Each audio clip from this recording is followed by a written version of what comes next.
May the 4th be with you. Hello, and welcome to Emma's ESL English.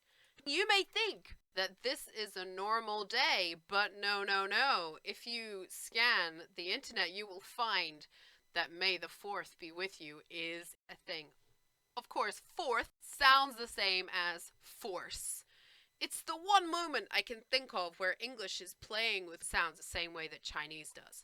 May the 4th be with you. I was too young to watch Star Wars when it first came out, but I think that was one of the most exciting things for my dad, was to introduce me and my brother to Star Wars, and we loved watching the original series. When the new season of movies came out, I really enjoyed going to the movies with my dad and his two brothers and my cousin, and we would all go together at Christmas time and watch the new movie that came out.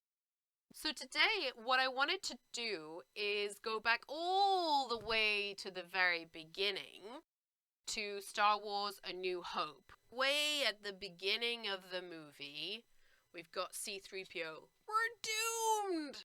Opening scene of the movie. Doomed means that it's a disaster. He says we're doomed fairly regularly. Usually he says it when he thinks he's gonna die, and he's a robot, so he doesn't really die ever. The fact that he's always worrying about his death is pretty entertaining. It's surprisingly common to hear people say, we're doomed. That's usually people who have seen the movie a lot of times, and so they're using that in kind of a funny way to say that something's gone really badly. Okay, next one. That malfunctioning little twerp, C-3PO, talking about his good friend. Twerp is not a very nice word. It's a slang word, and it means someone who's really stupid. Then, again, we go to an idiom where C-3PO is being mean. Why I should stick my neck out for you is quite beyond my capacity. C-3PO often speaks like an old English gentleman. Stick my neck out is an idiom. You know, sometimes in the movie when you see somebody putting their head around the corner and there's guns shooting and you think that's really stupid, they're sticking their neck out. So in this case, C-3PO has encouraged Luke to take R2-D2, but he feels like he's really gone above and beyond as a friend, and he's a little bit concerned that R2-D2 is going to be a problem in the future.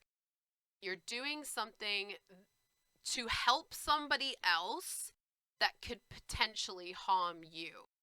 Okay, vocabulary again. Hermit. Luke uses this to describe Obi Wan Kenobi. We use hermit to describe someone who lives by themselves, far away from society, and who really tries hard to avoid people. In The Force Awakens, Luke Skywalker is the hermit. It's quite common in Star Wars to have ideas or sentences that recur through the movies that come again, but it affects a different character or a different situation. We're going to come on to another one of those a little bit later.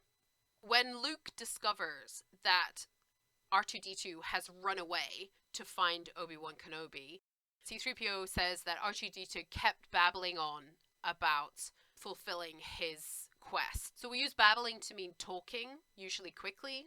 That may be me right now. I'm really sorry if I talk too fast when I get excited. It happens. If I'm talking too fast for you, tell me and I will try my best to slow down. Babbling on, talking too fast, and very often when we don't know or don't care what that person is talking about. When somebody says he was talking gibberish, we don't understand what they were saying. It just sounds like blah, blah, blah, blah, blah.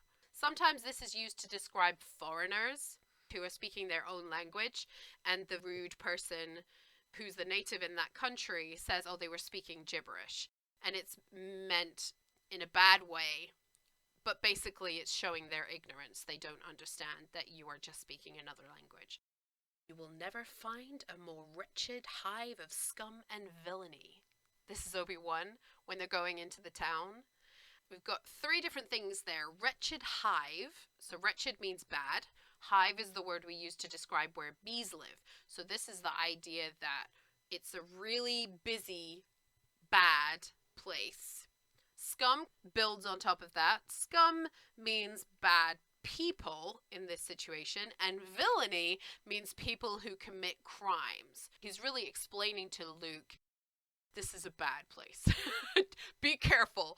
And that's really proved correct, because once we enter the bar, the first person that Luke meets tells him how many places he's wanted, meaning that he should be arrested in those places. And while we're in the bar, we see our main characters kill 2 people and nobody cares. They just look the other way. Okay, the next 2 I want to put together because they're very similar, but actually they appear at opposite ends of the movie. So the first one, watch your step. This place can be a little rough, is Obi Wan when he's talking about the bar. And the second one, stay sharp, kid, is Han Solo at the end of the movie when they're fighting. Both of these idioms kind of mean the same thing. Watch your step we most commonly use when we're talking to people about where they're walking. But in this case, he means actually be careful. So watch your step and stay sharp, both of them mean be careful.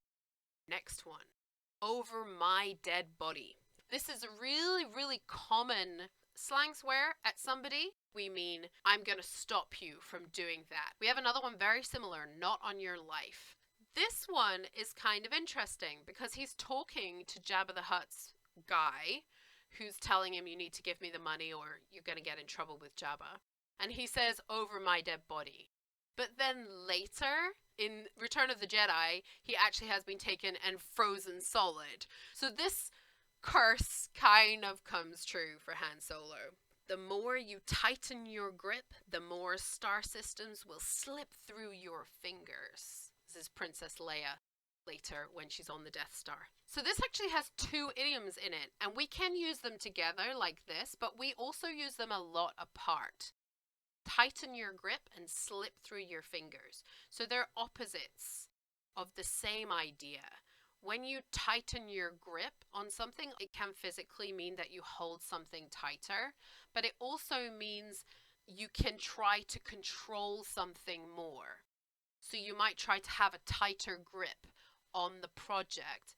And the same with the slip through the fingers. It could mean literally something like sand is falling through your fingers.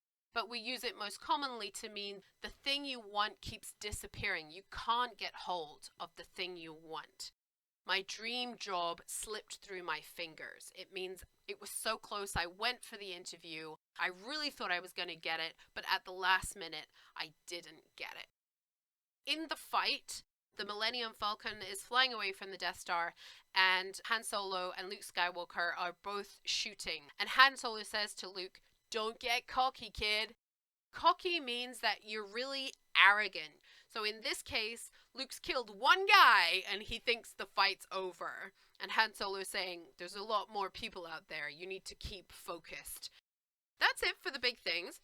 One more little thing I wanted to cover, a little extra. Quite a few times in this movie, Luke Skywalker starts his sentence with, boy, boy, am I glad to see you. Usually as some kind of an exclamation to something. These days, we probably wouldn't say, boy, am I glad to see you. But we might say, oh my God, I'm glad to see you. Or, wow, am I glad to see you. So we still would put the end of the sentence on, but we might change the beginning of the sentence. And I would say, as time progresses and we use language differently, that beginning exclamation word is going to evolve through time. All right. I think that's it. May the 4th be with you. Remember, you can send your ESL English questions to emmaseSlenglish@gmail.com. As usual, I will be posting a blog post of this on the website, www.emmaseSlenglish.com. See you next time. Bye!